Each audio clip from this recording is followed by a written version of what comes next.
So, dito nga po mga kalingap mga ka-EDC, Viancy may unforgettable memories bago umuwi dahil may nangyaring hindi inaasahan. So, ano nga ba ito? Yan po yung ating pag-usapan po mamaya mga kalingap mga ka-EDC. Pero bago po natin ipagpatuloy ang video ito sa mga bago pa lang po sa ating munting channel, huwag po natin kalimutang suportahan ang ama ng Kalingap Kuya Val Santos Matubang at Kalingap Rab. At paunawa panoorin po muna ang full video bago mag-comment para malaman ang nilalaman nito. So, dito nga po mga kalingap mga ka-EDC, lahat naman po ng mga Kalingap Angels, ng K-Boys, ng Kalingap ay meron po silang mga unforgettable na memories nga po sa Baguio.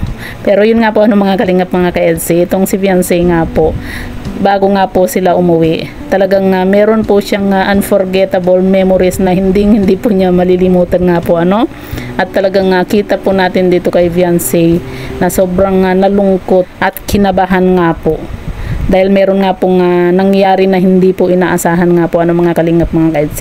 Pero bago po natin ipagpatuloy ang usapin nga po tungkol po dyan, pag-uusapan po muna natin mga kalingap yung outfit nga po ni Viancy na talagang ang dami pong napapahanga nga po ng batang ito, kung paano siya manamit at talagang mababasa po natin sa comment nga po na talagang sobra po silang kinilig nga po dito nga po sa pagpunta nga po nila ng Baguio nga po mga kalingap. Kasi 'di ba nung nakaraang punta nga po nila ng Baguio, wala pa po noon ang EDC nga po, kumbaga, pero doon po nag-umpisa nga po mga kalingap.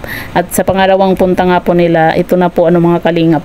Ang dami pong part ng video na talagang sobra po tayong pinakilig nga po ng tambalang EDC. Ang dami pong sobrang umaapaw yung saya po nila.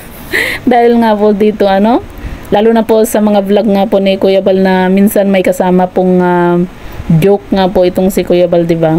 Kaya minsan nakakatuwang nga panoorin nga po yung mga vlog nga po ni Kuya Val kasi may mga kasamang joke nga po yung kanyang pagva-vlog nga po. At masaya po tayo dahil nga po talagang itong si Kuya Val, number 1 fan din po ng EDC. Kita nyo naman po, diba? Kanya nga lang daw po yung tambalang EDC nga po At yun nga po mga kalingap mga ka-EDC, bago nga po sila umuwi nga po mga kalingap mga ka-EDC, itong si Viancy nga po sobrang nga pong kinabahan dahil nga po sa may nangyaring hindi inaasahan nga po mga kalingap. At yun po ay yung hinahanap po niya yung kanyang wallet nga po na may laman nga po na 20,000. Kaya naman sobrang kinabahan nga po itong si Viancy at talagang hinahanap po niya yung kanyang wallet nga po. Makikita rin po natin sa mukha nga po ni Viancy kung gaano siya kalungkot, kakaba dahil nga po syempre 'di ba napakalaking halaga po ng laman ng kanyang wallet. At syempre 'di ba baka yung wallet na yun ay bigay din po ng mga sponsor, kaya talagang sobra pong kinabahan din po itong si Viancy nung hinahanap po niya.